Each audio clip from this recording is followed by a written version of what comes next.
Boa noite, amados. Quero dizer a vocês que a minha alegria de estar aqui hoje à noite é muito grande.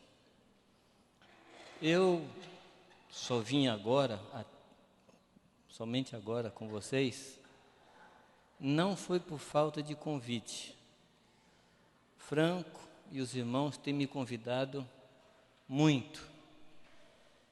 E Deus, por sua graça, me concedeu estar aqui, nem que seja um pouquinho de tempo, mas me concedeu esse privilégio de estar com vocês. Franco falou muito de mim. Eu acho que vocês podem dar um desconto aí de uns 70%, 80%, porque isso aí é um coração grande, então coração grande faz falar coisa assim, mais do que a realidade. Mas eu louvo a Deus pela vida de vocês, a vida de Franco, por aquilo que eu tenho visto e acompanhado nesse ministério. Como disse Franco, eu estou morando em Jundiaí, já fazem mais de 30 anos que eu moro ali. Sou casado, tenho 3 filhas e um filho, tenho 6 netos. As minhas filhas mais velhas estão ali, em Jundiaí. A mais nova, casada, mora na Inglaterra, missionária. E 14 anos atrás, Deus nos deu um menino. Ele chegou lá em casa com 6 dias de vida, nós o adotamos. E hoje ele é um menino muito forte, grande, maior que eu, com 14 anos. E a gente o chamava de Jamezinho. Hoje eu sou o Jamezinho lá em casa. Muito bem. Eu quero repartir com vocês um peso do coração, alguma coisa a respeito da vida de Jesus. E para começar, eu queria chamar a sua atenção para um texto que está em Lucas, uma afirmação de Jesus, Lucas 11. É um texto muito conhecido que talvez não fosse nem necessário ler. Tudo bem, Hudson? Que bom te ver. Um texto muito conhecido, um texto que você já deve ter ouvido inúmeras pregações a respeito desse texto. Eu não sei se vou trazer alguma coisa nova, mas eu quero a partir desse texto apresentar alguns pensamentos a respeito da consciência de Jesus com relação à obra de Deus. Em Lucas capítulo 10, melhor dizendo, não 11, capítulo 10, o versículo 38, diz que aconteceu que indo eles de caminho, entrou Jesus numa aldeia, e certa mulher, por nome Marta, o recebeu em sua casa. E tinha esta uma irmã, chamada Maria, a qual, assentando-se também aos pés de Jesus, ouvia a sua palavra. Note que ela se assentou também. Então não era só ela que se assentou aos pés de Jesus, né? Marta, porém, andava distraída em muitos serviços, ou seja, estava ocupada com muitas diaconias. Importante falar isso no meio de pastores, né? E aproximando-se, disse: Senhor, não se te dá que minha irmã me deixe servir só? Diz-lhe que me ajude. E respondendo Jesus, disse-lhe: Marta, Marta, estás ansiosa e afadigada com muitas coisas, mas uma só é necessária. Em umas versões diz assim: mas poucas interessam e uma só basta. É isso? Tem alguém com essa versão aí? Não? Isso. Poucas coisas interessam e uma só basta. Esse texto ele me impressiona, tem alguns detalhes nele muito interessantes. ele me fala, uma das coisas que ele me mostra é a intimidade que Marta tinha com Jesus.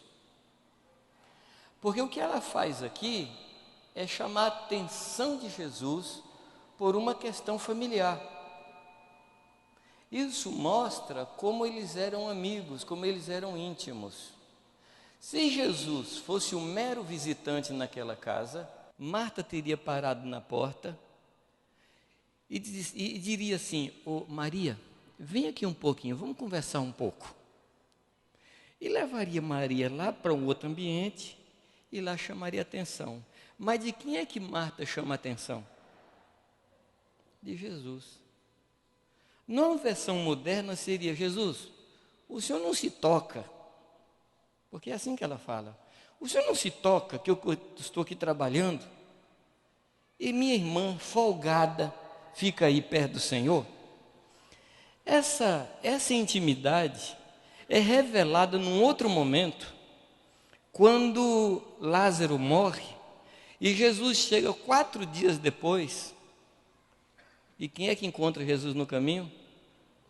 E o que Marta fala para Jesus? Marta repreende a Jesus de novo. Repreende. Se o Senhor estivesse aqui, meu irmão teria morrido. Isso não se faz. Eu lhe chamei quando ele estava doente. E o Senhor deixou ele morrer. Repreende a Jesus. Isso me revela o grau de intimidade que Jesus tinha com essa família. Há um irmão que, pregando sobre esse relacionamento, ele diz que Betânia era o lugar de descanso de Jesus e Jerusalém era o lugar de trabalho. E Jesus ia para Betânia para descansar, ia para Jerusalém para trabalhar. Então era esse o ambiente. E o texto mostra uma mulher, que é a Marta, trabalhando para Jesus e muito afadigada. Aqui nós vemos o risco que nós corremos de nos envolver tanto com a obra de Deus que nós nos esquecemos de estar com Deus. A própria obra de Deus nos afasta de Deus. Isso é alguma coisa, pode parecer estranha, mas infelizmente acontece muito na vida dos obreiros. Vocês concordam comigo, não? Nós temos tantas coisas a fazer na obra de Deus que não temos tempo para dedicar a vida numa contemplação ao Senhor, em estar diante do Senhor, ouvindo coisas ao nosso coração, que não são coisas para a gente pregar, mas coisas que falam a nossa vida pessoal e é só para nós. Mas Jesus fala algo que eu achei muito interessante, que ele diz assim: Marta, você está distraída com muitas diaconias. Poucas coisas interessam e uma só basta. Eu não sei o que você pensa disso, mas quando eu li esse texto com mais atenção, eu comecei a perguntar a Deus, qual é essa única coisa que basta? Você não já parou para pensar nisso, não? Qual é essa única coisa que basta? O que eu devo, com o que eu devo me apegar, o que eu devo fazer, onde é que eu devo pôr o melhor do meu tempo, o melhor do meu coração? O que o Senhor quer falar que é o essencial da nossa vida? E isso me preocupou mais quando numa madrugada Deus me acordou com uma pergunta. Ele fez a pergunta e a pergunta me acordou. E a pergunta foi: se você tiver somente 3 dias de vida, o que você faria nesses 3 dias? E eu repasso aqui a pergunta. O que você faria se você tivesse somente 3 dias de vida? Claro que eu levantei e fui fazer uma lista. E aí fiz uma lista grande. Mas eu percebi que não dá para fazer tudo aquilo em 3 dias. Eu comecei a tirar coisas, falei, não, isso aqui você não deve fazer, eu não faço, isso aqui também você não deve fazer, eu não faço.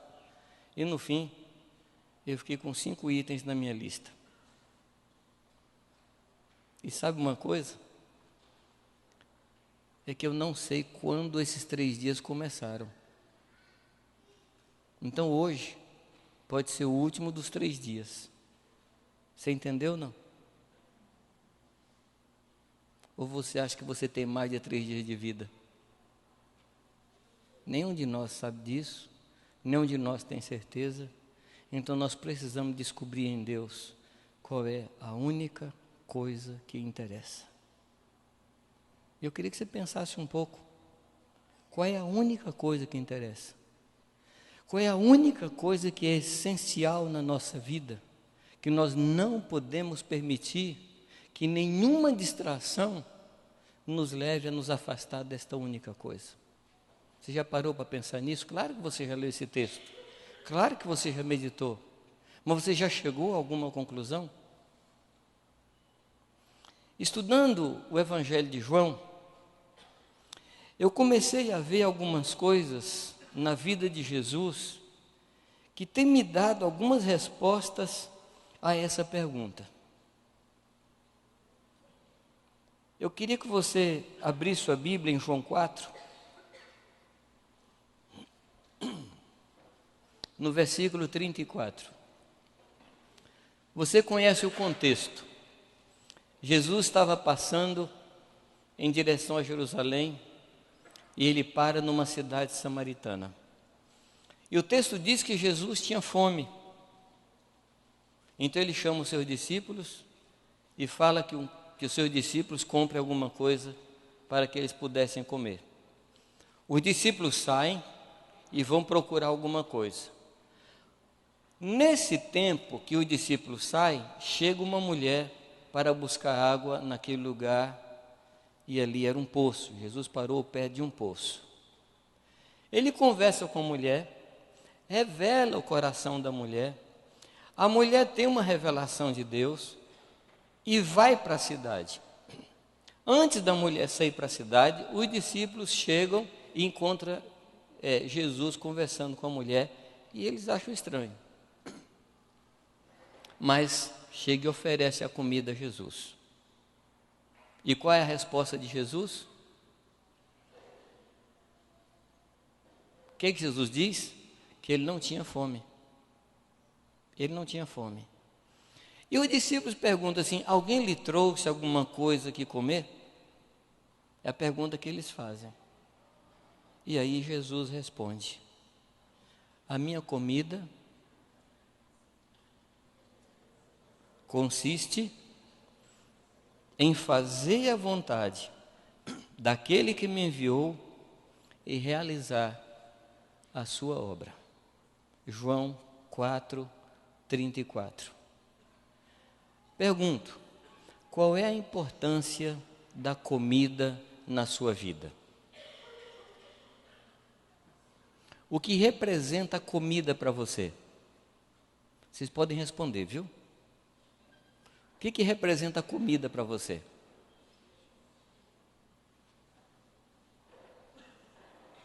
Não sabem? Fiquem uns 3 dias sem comer, aí você vai saber. No quarto, certamente você deve estar bem fraco.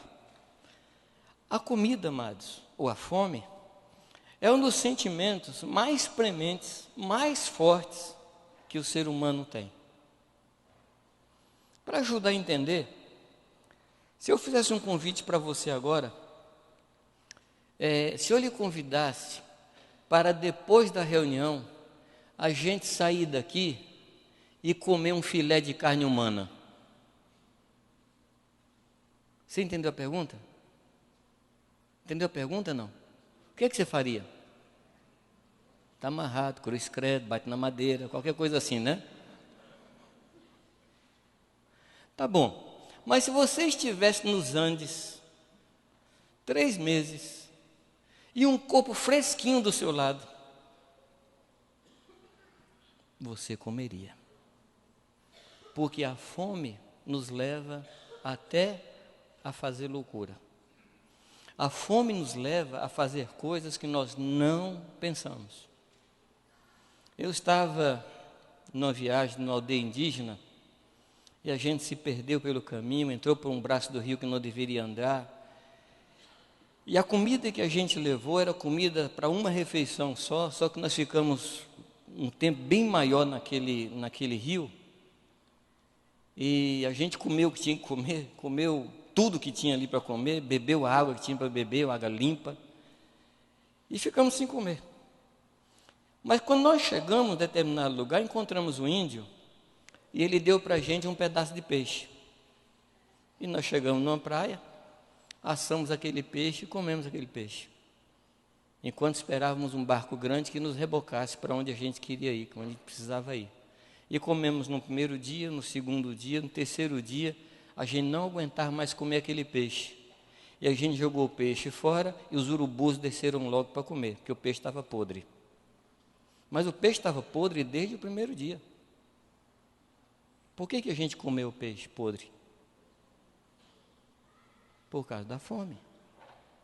Quando Jesus conta a parábola da grande ceia, ele prepara a festa, e no dia que a festa está pronta, ele manda chamar os convidados.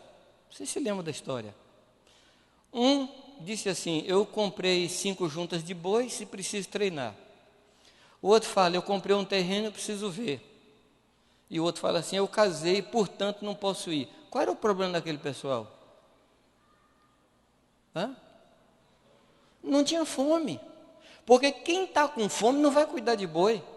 Quem está com fome não vai ver terreno. Quem está com fome está preocupado com casamento, quer comer. E come qualquer coisa. Alguém diz que o melhor tempero é a fome. O melhor tempero é a fome. A fome faz você comer qualquer coisa. Uma outra viagem dessa, eu cheguei num acampamento indígena e também não tinha o que comer. Estava já um tempo assim, sem o que comer. Quando eu cheguei lá na aldeia, estava lá uma cabeça de macaco espetada lá na fogueira. E eles colocaram aquela carne no nosso prato, um prato de alumínio que eu não sei quando foi lavado, alumínio amassado. E quando eu cheguei, era um macaco ensopado. Quando eu cheguei com o macaco assim, que subiu aquele vapor no meu nariz, estava podre também. Eu peguei pimenta, pus na comida, porque a pimenta congestiona o nariz, né? Você não sente mais cheiro, e comi. Você está entendendo o que a fome faz, não? Pois bem, o que Jesus falou que ele comparou com comida? Fazer a vontade de Deus. Amados, essa é a única coisa que interessa. Poucas interessam, mas uma só basta. E o que basta na nossa vida é fazer a vontade de Deus e realizar a obra que Ele nos mandou fazer. Nada mais interessa nessa vida. Amados, nós estamos falando de coisa essencial. Entender a vontade de Deus e cumprir essa vontade. Não andar na vida fazendo qualquer coisa. Se nós tivermos esse sentimento de urgência no nosso coração, nós vamos procurar nos desvencilhar de todas as demais coisas para ficarmos só com aquilo que a gente sabe que é a vontade de Deus. E o Senhor falou que quem se grudar nisso, isso não lhe será tirado. Que quem se apegar a isso, isso não lhe será tirado. Meu amado, não perca tempo, porque você não tem tempo a perder. Não perca tempo. Descubra a vontade de Deus e se aplique nisso de todo o seu coração. Voltando a falar de comida, quando o seu filho pega uma gripe, uma febre, uma das primeiras coisas que acontece com ele é perder a vontade de comer. É ou não? Ah, mãe, estou sem fome. Ah, pai, estou sem fome. O que é que você faz? Ah, tá bom, quando você tiver fome, você come. Você faz isso? O que é que você faz? Filho, come nem que seja um pouquinho. Ah, mas eu não quero. Por favor, filho, nem que seja um pouquinho, você precisa comer.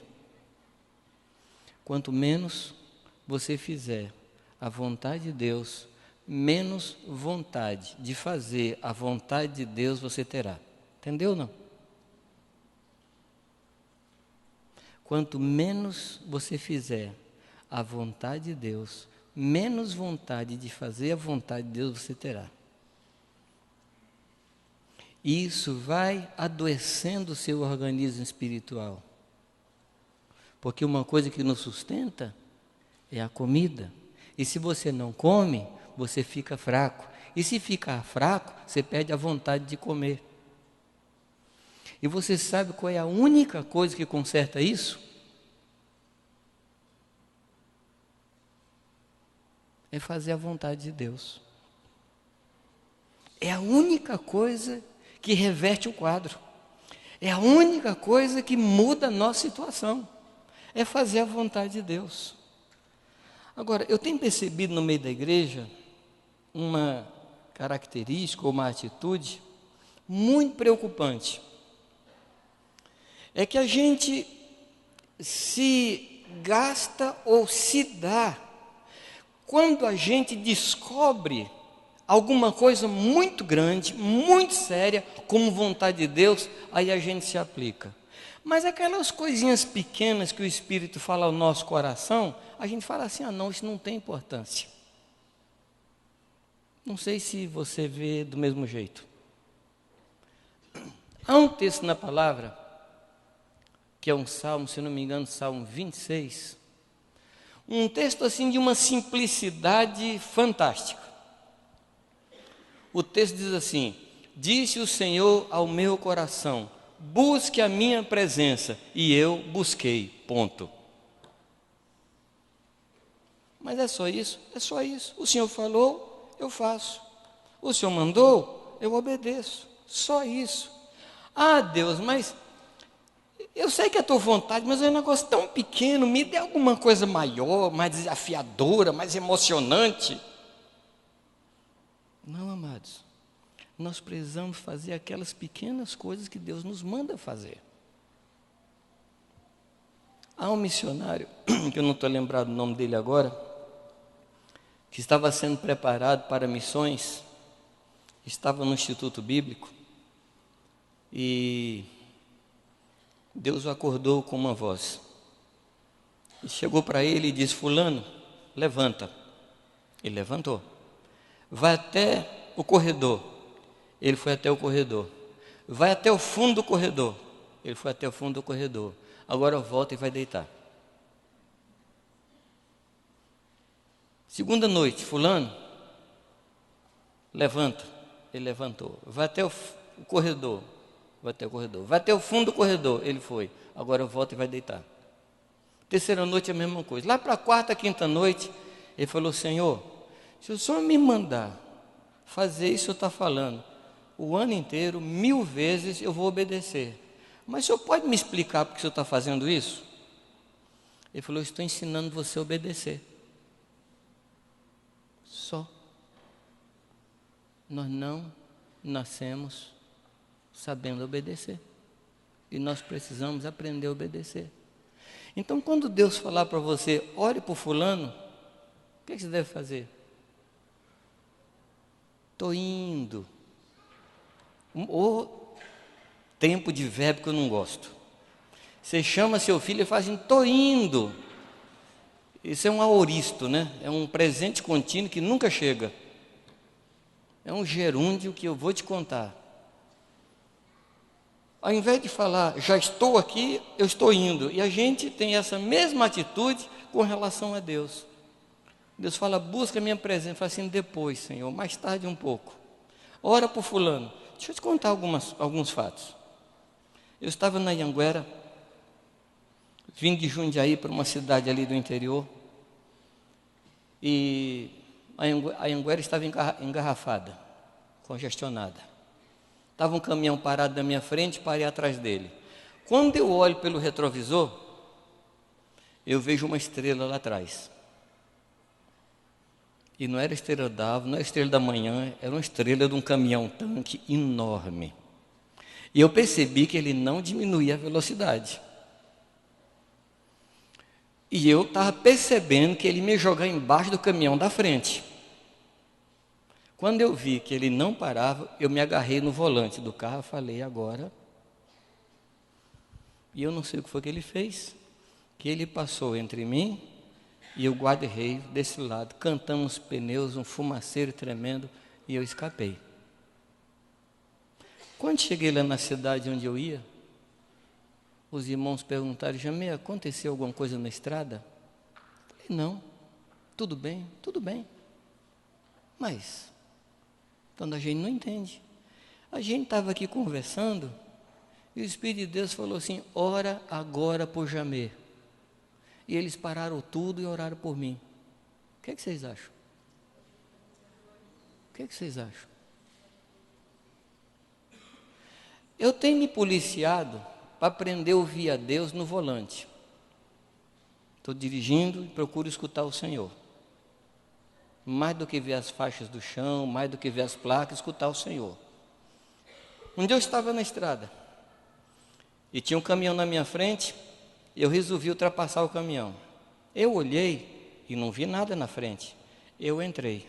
Quando eu entrei, eu escutei o Espírito Santo falar, volta. O que foi que eu fiz? Eu voltei.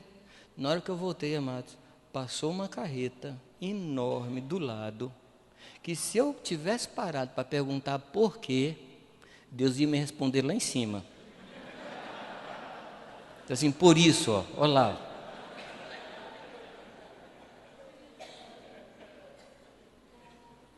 Uma outra vez, eu estava no meu trabalho, eu trabalhava numa empresa lá em Belo Horizonte, e no dia anterior, nós tínhamos orado por uma mulher que era endemoniada.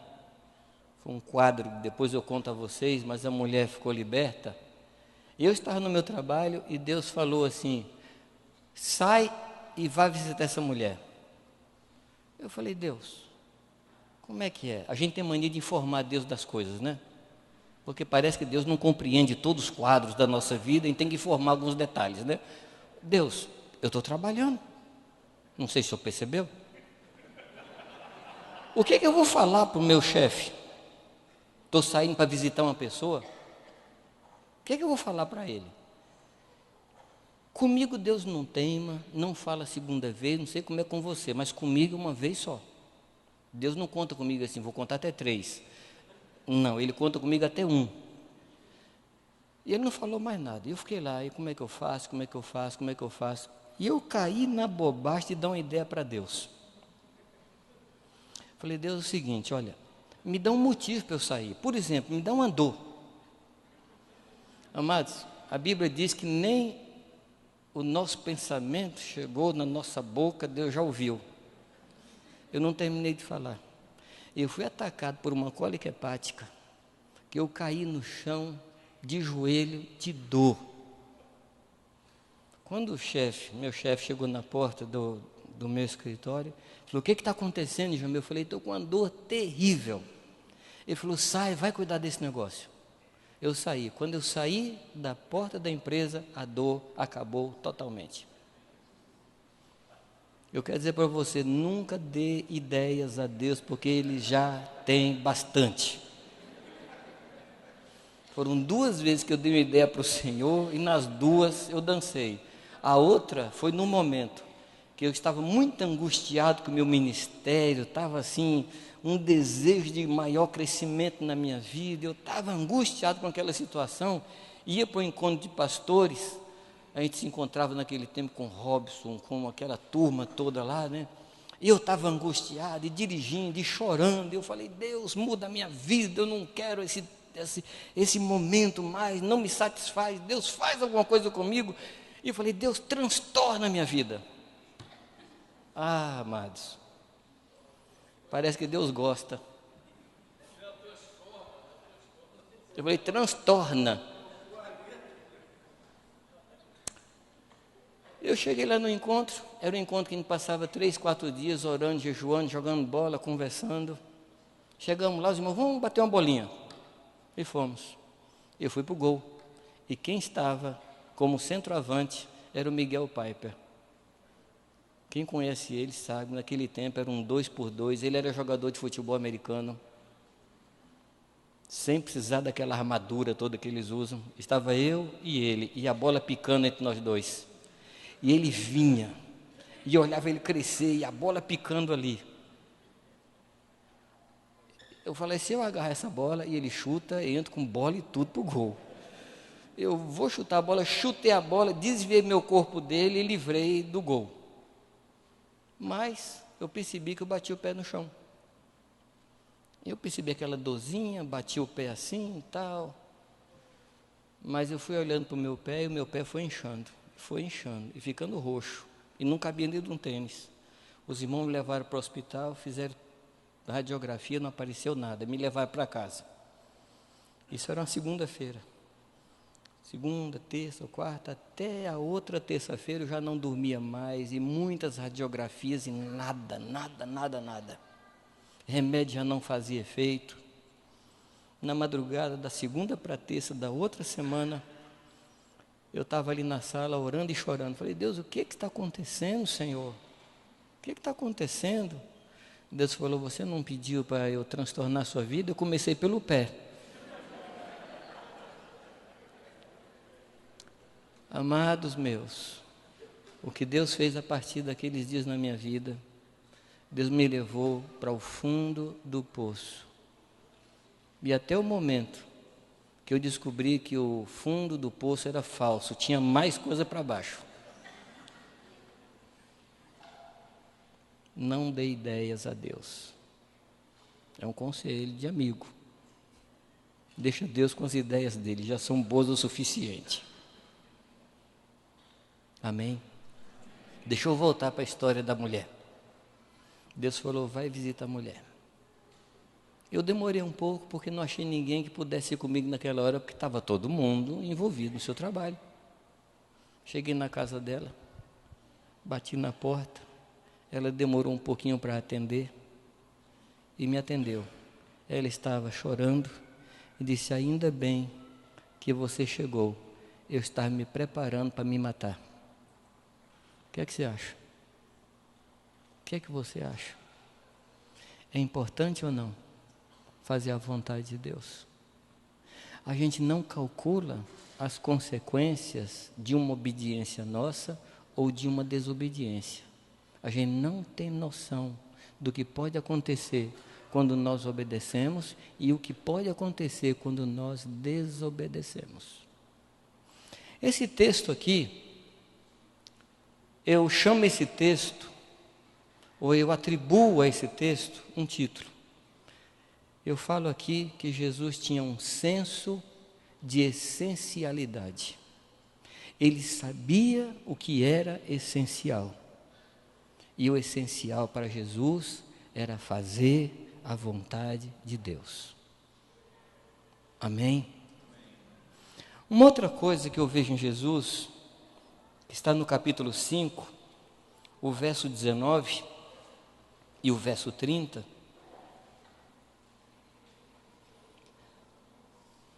o versículo 19 e o versículo 30, versículo 19 diz, mas Jesus respondeu e disse-lhes, na verdade vos digo, que o Filho por si mesmo não pode fazer, o quê? Coisa alguma, se eu não vi fazer o Pai.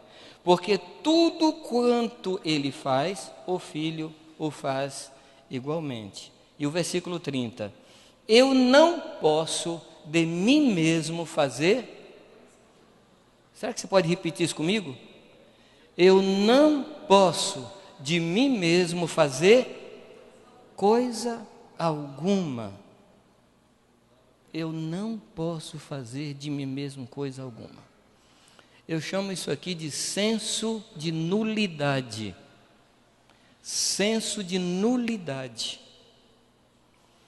Amados, pode parecer brincadeira, mas eu creio que uma das coisas que nós estamos precisando aprender na nossa vida, que nós precisamos ter uma revelação, é uma revelação do nada, do que é nada. Pode parecer brincadeira, mas eu quero lhe explicar.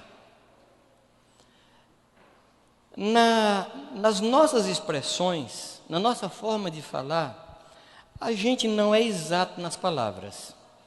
Por exemplo, você diz assim: todo mundo veio na reunião. O que você quer dizer com isso? Que 6 bilhões e 600 milhões de pessoas estavam na reunião, é isso? Não. Ou então você fala assim: ninguém veio, só fulano, fulano e fulano. Também a gente usa o sempre. Você sempre faz isso, ou você nunca faz isso. A gente usa palavras absolutas de forma relativa.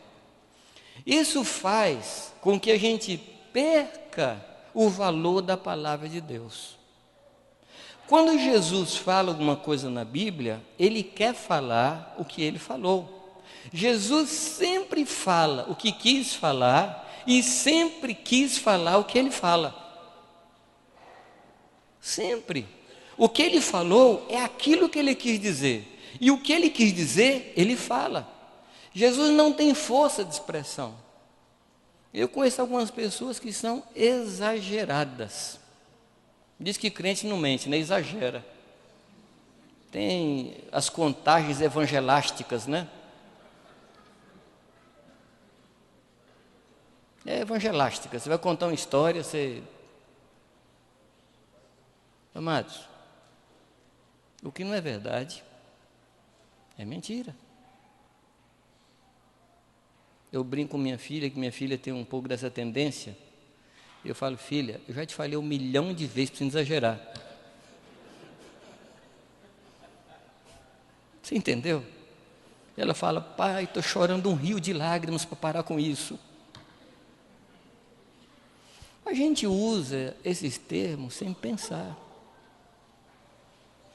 Então, quando Jesus disse: eu de mim posso fazer coisa alguma, ele está dizendo exatamente isso.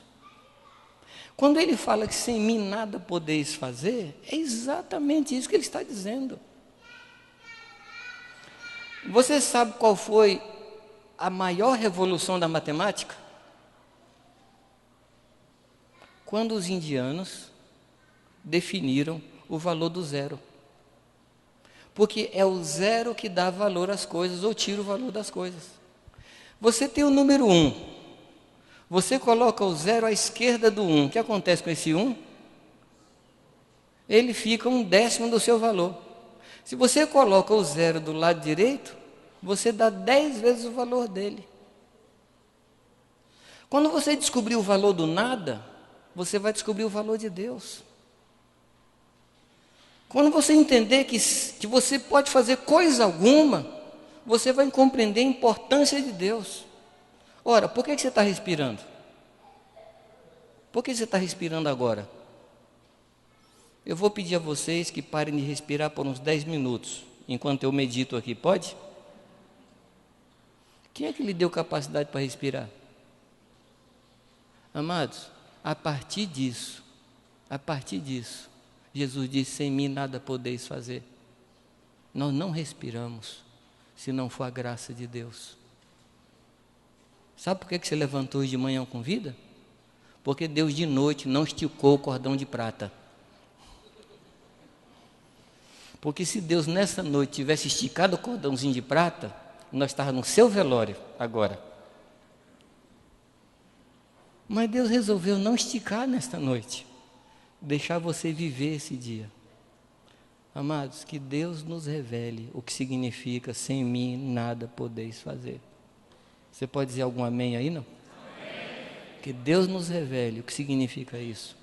Jesus tinha essa consciência: eu não faço nada que não tenha visto antes o meu Pai fazer. Eu não falo nada que não tenha antes ouvido o meu Pai falar. Porque o Filho de si mesmo pode fazer coisa alguma. Ele não pode fazer. Uma outra atitude de Jesus está no versículo 6, no capítulo 6, o versículo 38. diz assim: porque eu desci do céu, como é que diz na sua Bíblia? Porque eu desci do céu, como é que diz aí? Não para fazer a minha vontade, mas a vontade daquele que me enviou. Será que nós podemos falar isso aí, amados? Vamos falar isso? Porque eu desci do céu, não para fazer a minha vontade, mas a vontade daquele que me enviou. Amados, nós somos enviados de Deus a essa terra. Para quê?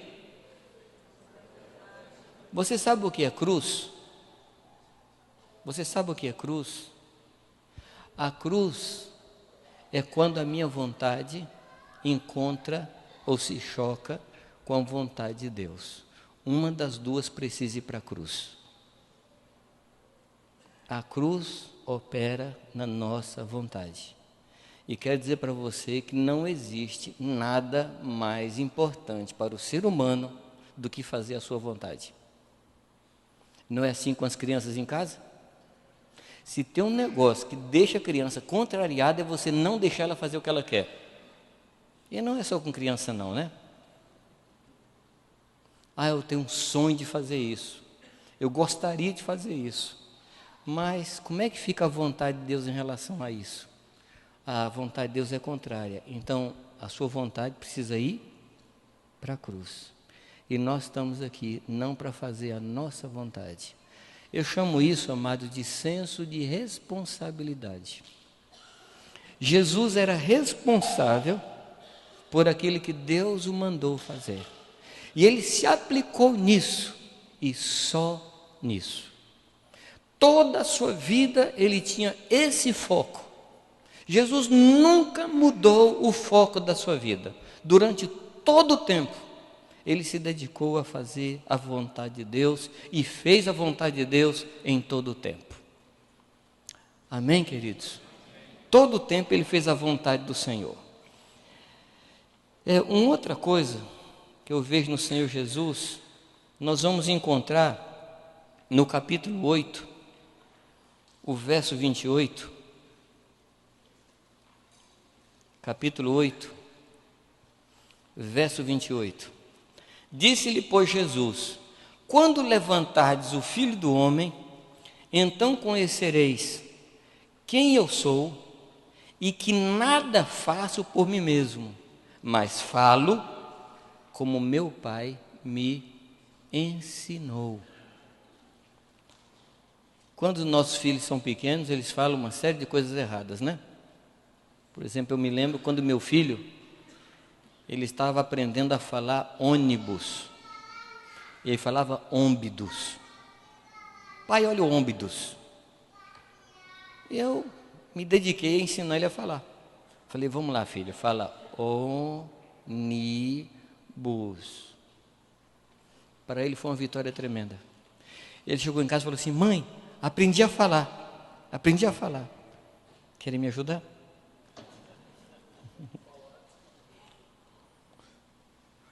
E ele entrou em casa falando ônibus. Ele repetia aquilo. E sabe o que acontece? Eu fiquei tão satisfeito que ele tenha aprendido. Eu quero dizer para você que se a gente falar o que Deus ensina, nós vamos deixar o coração de Jesus muito contente. Ele vai falar para os anjos assim, está vendo? Ele aprendeu a falar. Ele aprendeu a falar. Nós precisamos falar, não o que queremos, não do nosso jeito, mas precisamos aprender a falar como Jesus nos ensinou. Olha só, não é falar o que Jesus falou, não é só isso, mas é falar o que Ele ensinou e como Ele ensinou. Vocês acham que isso é importante? Não? Vocês acham que isso é importante? Você sabe uma das coisas que mais eu vejo nos casais? É uma fonte de confusão? Às vezes o casal chega para mim e fala assim, não, olha, o que ele falou é verdade, mas é que ele falou de um jeito que me feriu. Você já viu isso, não? Eu não estou discutindo o que ele falou, mas é o jeito que fala. Amados, tem dois jeitos de falar uma coisa para alguém: o jeito certo e o jeito errado. Se eu chegar para você e falar assim: olha, meu querido, eu quero lhe avisar que você está num processo de multiplicação desregrada das suas células. Você fala: puxa, o que foi que eu falei com você? Eu falei que você está com câncer. Mas se eu chegar para você: olha, você está com câncer, você morre do coração. Você entendeu o que eu quero dizer, não? A palavra diz que nós devemos falar a verdade em amor. Verdade sem amor deixa de ser verdade. Amor sem verdade deixa de ser amor. Deu para entender isso? Não. É verdade em amor. O que faz a verdade ser verdade é o amor de Deus. O que faz o amor ser verdadeiro é a verdade embutida nele. São as duas coisas que caminham juntas.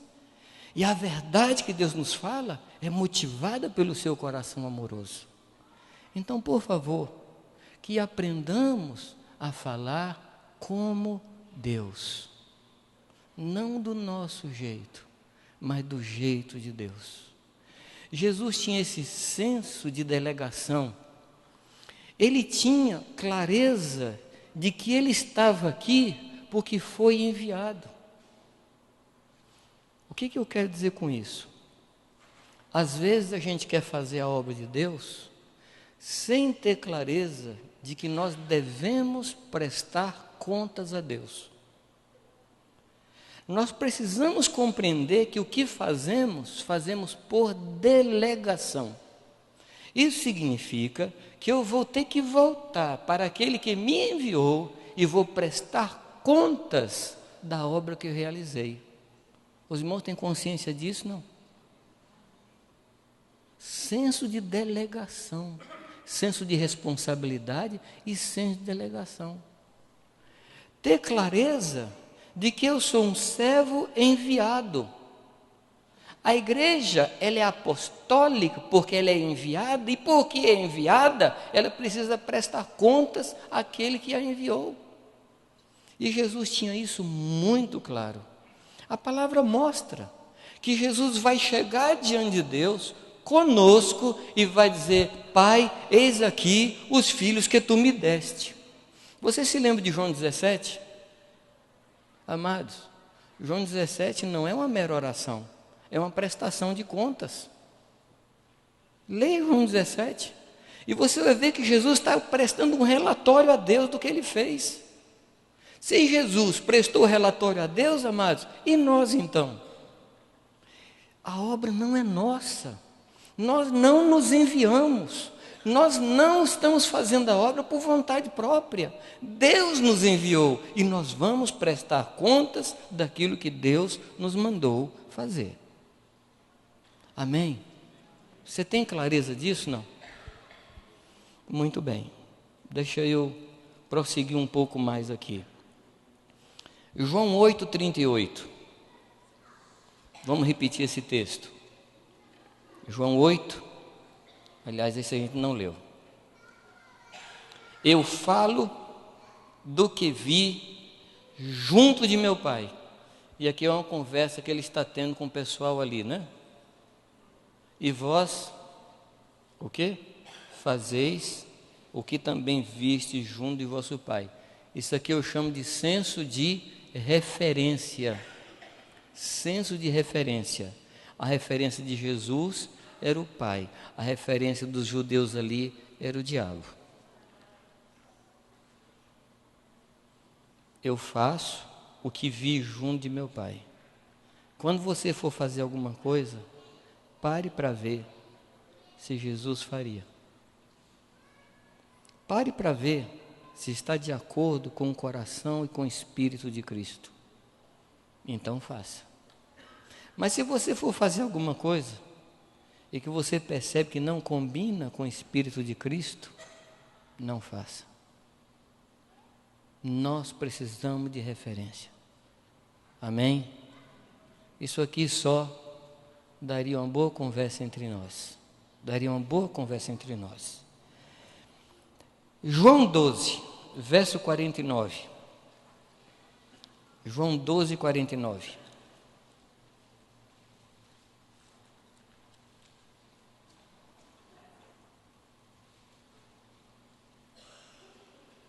Aqui eu chamo de senso de obediência, porque eu não tenho falado de mim mesmo, mas o Pai que me enviou, Ele me deu mandamento. Mandamento. Deus deu um mandamento a Jesus. E ele procurava fazer aquilo como um mandamento. E amado, mandamento não se administra, mandamento a gente obedece.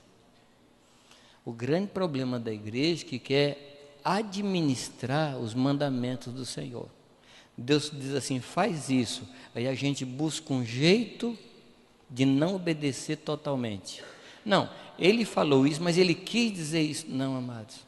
O que Deus falou é o que ele quis falar. E o que ele quis falar é o que ele falou.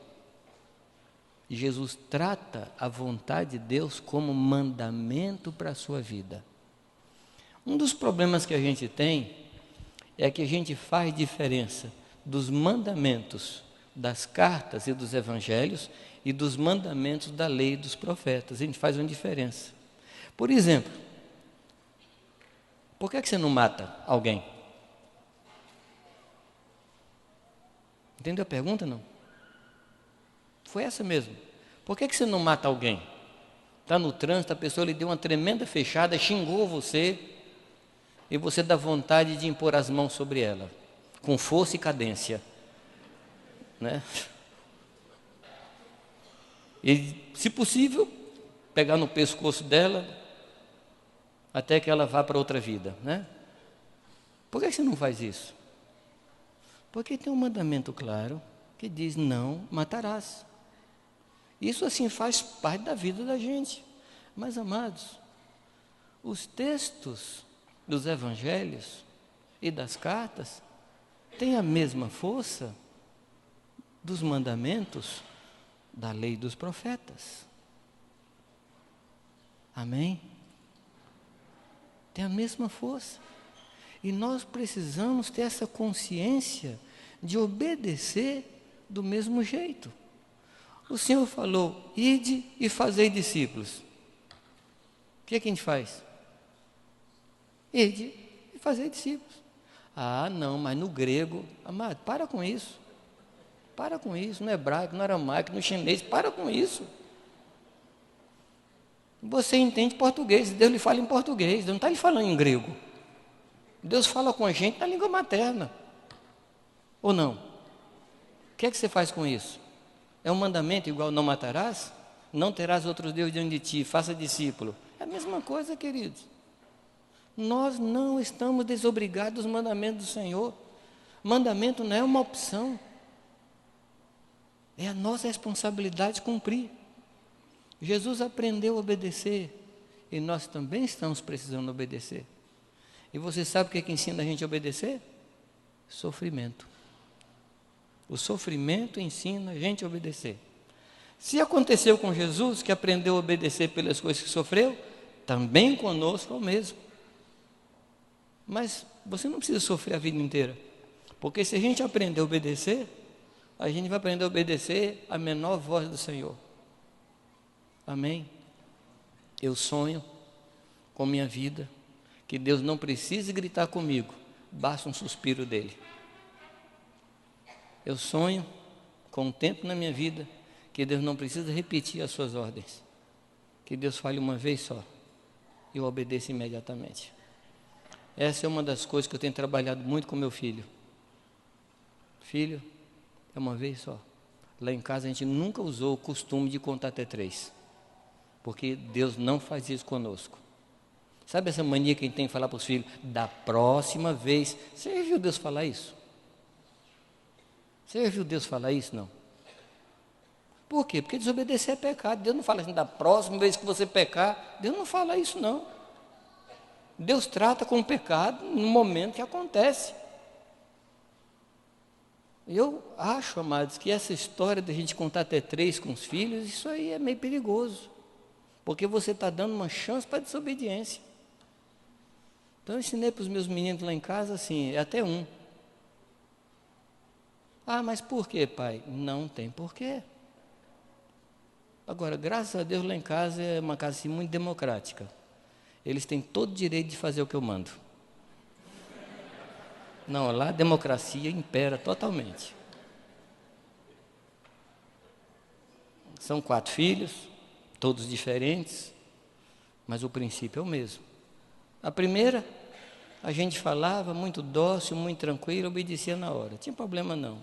A segunda, que era advogada desde que nasceu, e se formou há uns 5 anos atrás, ou um pouco mais, faz isso. Por quê, pai? Às vezes é porque queria entender mesmo, mas às vezes é que queria adiar a obediência. A terceira um pouco mais diferente. Ah, pai, tudo bem, filha, faz. Ah, mas eu quero explicar. Faz, depois explica. Não, pai, mas eu quero lhe contar. Pode contar enquanto obedece. Amados, foi a desobediência que levou a gente para a morte.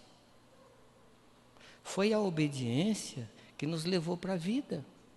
Os irmãos compreendem o quão importante, o quão sério é a questão da obediência? Jesus tratou a vontade de Deus como mandamento. E é assim que temos que aprender. Amém? Senso de obediência. No capítulo 9, vamos voltar um pouco. Capítulo 9, no versículo 4. Diz assim: convém que eu faça as obras daquele que me enviou. Quando? Enquanto é dia. A noite vem quando ninguém pode trabalhar. Enquanto estou no mundo, sou a luz do mundo. Essa palavra enquanto, ela dá a ideia de movimento. Ela dá a ideia de transição, ela dá a ideia de começo e fim, ela dá a ideia de que algo vai passar. Então ele está dizendo assim, enquanto é dia. Meu amado, quando é isso? Quando é isso? Há um texto na palavra, assim, a Bíblia tem umas coisas muito interessantes. Quando a palavra fala de Davi, num dos versículos, diz assim: e Davi, antes de morrer, juntou material para Salomão construir a casa. Mas peraí, se eu fosse escrever esse texto, eu não colocava antes de morrer, porque a gente só junta material antes de morrer, ou não? Então parece que é uma frase assim que não precisava estar na Bíblia. E eu passei um tempo assim meditando nisso. Deus, por que tem essa frase aqui, Davi antes de morrer? É uma frase assim, honestamente, falando em termos literários, é uma frase sem importância. Eu fiquei, Deus, por quê? Por quê? Por que isso? Por que isso? E Deus me falou, quando é antes de morrer? Quando é que é antes de morrer?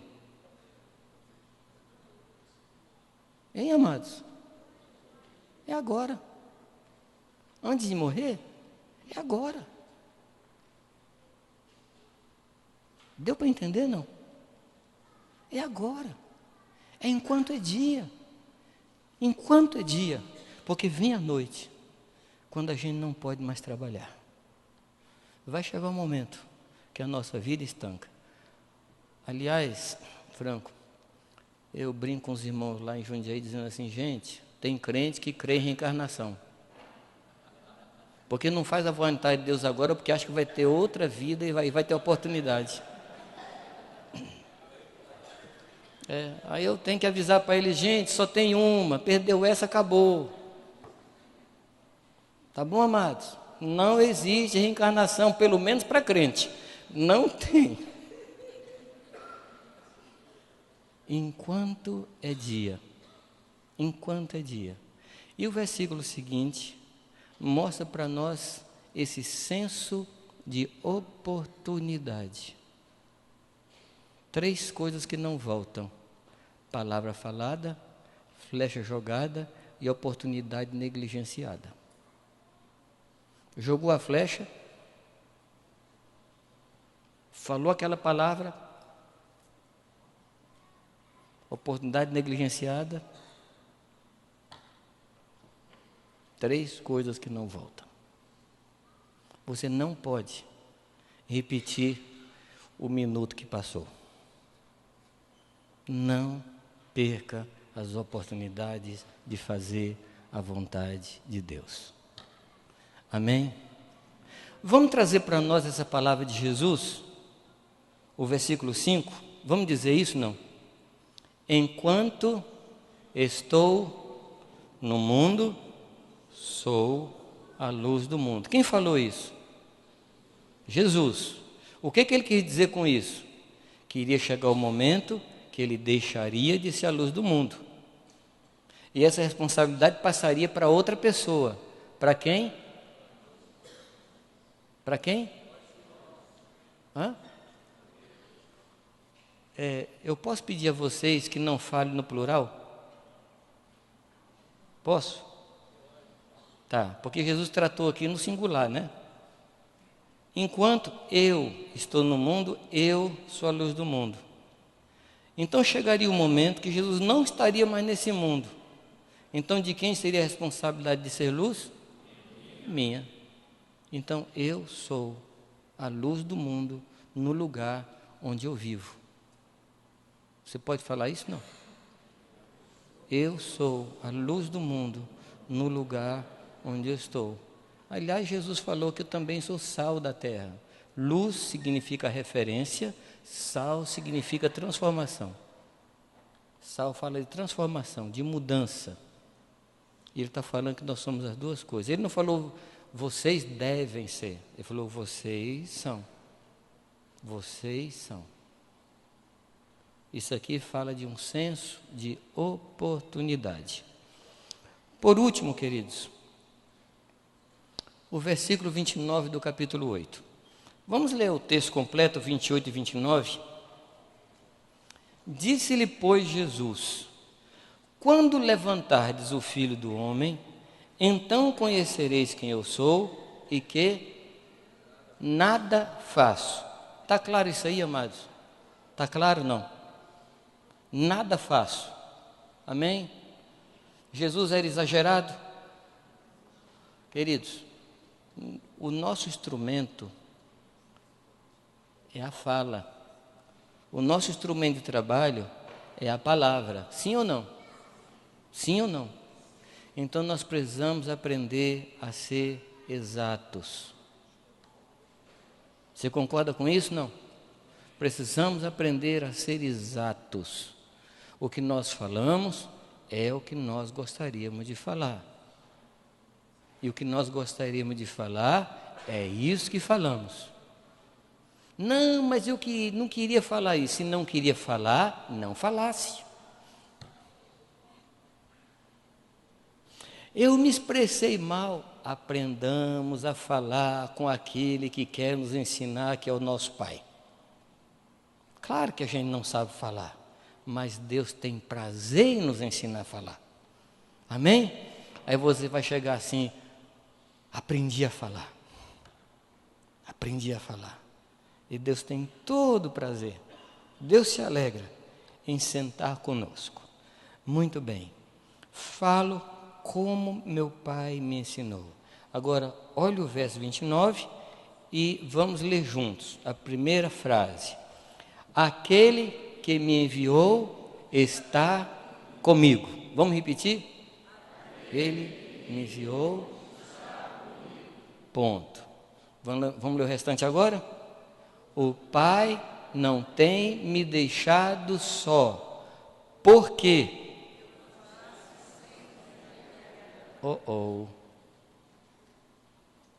Por que o Pai não nos tem deixado só?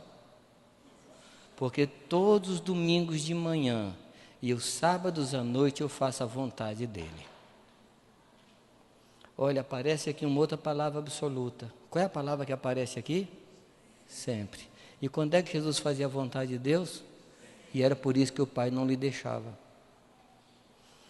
A gente tem uma capacidade muito grande de separar o texto do seu contexto.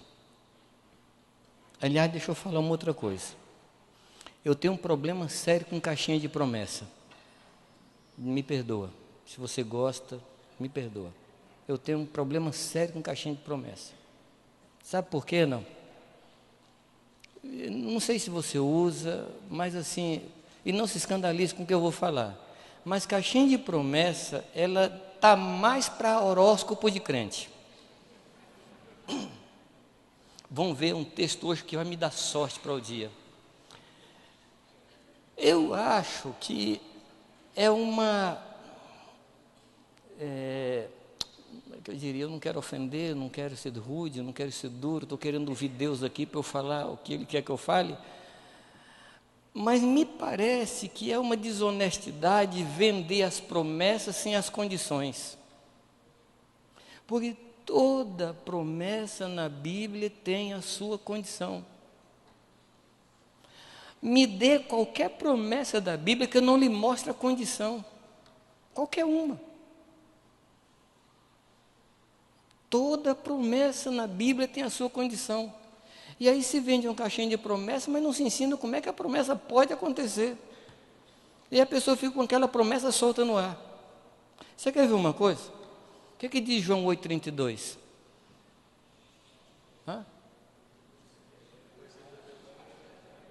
Eu não ouvi. Ok. O texto começa com o quê? Qual palavra? Como é que começa? E. Essa palavra e significa o quê? Essa palavra e é uma partícula conjuntiva. Lembra disso? Não. O que é a partícula conjuntiva? É uma partícula que liga duas orações. Para citar João 8,32, você tem que citar o 31, porque o 32 sem 31 não dá nada, não tem efeito. O que diz o 31? Disse Jesus aos judeus. Quem era o judeu? Conhecia a palavra, conhecia as escrituras. Disse Jesus aos judeus que haviam crido. Então era judeu, crente. Se permanecerdes na minha palavra, verdadeiramente sereis meus discípulos. Consequência, conhecereis a verdade. Consequência, a verdade vai libertar. A verdade só liberta discípulo. Tem muito crente na igreja que está amarrado e está preso por vício, por situações na sua vida, porque não é discípulo. E fica citando esse versículo sem o contexto. Vocês estão me compreendendo o que eu chamo de promessa com condição? 31 e 32 de João 8 mostra claramente isso. Por exemplo, outro texto que a gente cita: e estarei convosco todos os dias da vossa vida até a consumação dos séculos. Mas de novo aparece uma partícula conjuntiva. Para quem é essa promessa? Para aqueles que vão e fazem discípulos, batizando em nome do Pai, do Filho e do Espírito Santo em todas as nações, ensinando essas pessoas a guardar a palavra de Deus, as coisas que Deus tem nos mandado, e daí Ele vai estar conosco todos os dias da sua vida, da nossa vida. Você quer ver um outro texto? O sangue de Jesus nos liberta de todo pecado. Você lembra desse texto? Qual é a condição? Se andarmos na luz, como na luz Ele está, temos comunhão uns com os outros. É a primeira consequência. E qual a segunda consequência? O sangue de Jesus nos liberta de todo pecado.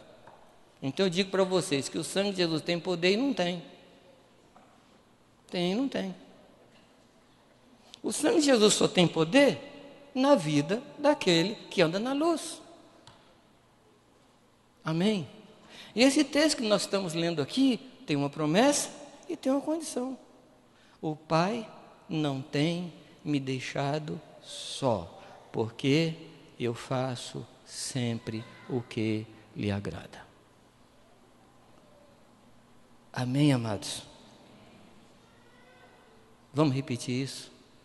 O Pai não tem me deixado só, porque eu faço sempre o que lhe agrada.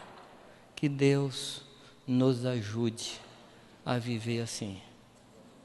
A coisa essencial da nossa vida é fazer a vontade de Deus. Eu espero que enquanto nós estamos falando isso aqui, você esteja lembrando de algumas coisinhas pequenas que Deus mandou você fazer e você não fez. Coisinhas pequenas, aparentemente.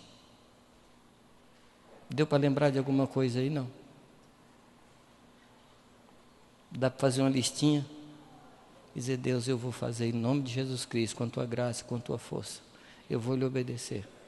Eu vou lhe obedecer ao menor suspiro do Senhor. Aí você diz assim, mas Jamei, isso é muito difícil. Não, você está enganado. Eu estou falando, é impossível, não é difícil. Difícil a gente consegue. Mas estou lhe falando de algo impossível. Porque essa vida que eu estou lhe propondo só pode ser vivida no poder do Espírito Santo. Então nós precisamos, primeiro, reconhecer que nós não conseguimos, sem Ele nada podemos fazer, pedir a graça do Espírito Santo e contar com essa graça para viver do jeito dele. Amém, amados? Que Deus nos ajude, que Deus nos fortaleça, que Deus nos dê graça para satisfazer o desejo do coração de Deus. Vamos orar ao Senhor. Você pode curvar sua cabeça, falar com Deus?